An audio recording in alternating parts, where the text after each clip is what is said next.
preserved in Eusebius of Caesarea's Church History. 5 books of Papias are extant, which bear the title Exposition of Oracles of the Lord.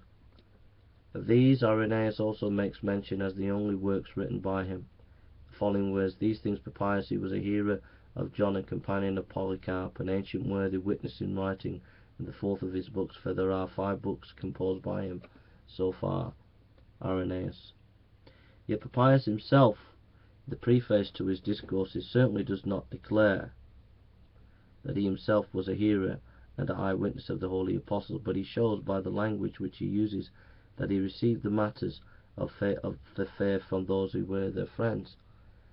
But I will not scruple also to give a place, quote, "for along with my interpretation to everything that I learnt carefully and remembered carefully in the past time from the elders, guaranteeing its truth. For like the many, I did not take pleasure in those who have so very much to say, but in those who teach the truth, nor in those who relate foreign commandments, but in those who record such as were given from the Lord to the faith, and are derived from the truth itself. And again, on any occasion, when a person came in my way, who had been a follower of the elders, I would inquire about the discourse of the elders, what was said by Andrew, or Peter, or Philip, or by Thomas, or James, or John, or Matthew, or any other of the Lord's disciples, and what Aristian and the elder John, the disciples of the Lord, say. For I did not think that I could get so much profit from the contents of books as from the utterances of a living and abiding voice." End of quote. Here it is worthwhile to observe that he twice enumerates the name of John. The first he mentions in connection with Peter and James and Matthew and the rest of the apostles, evidently meaning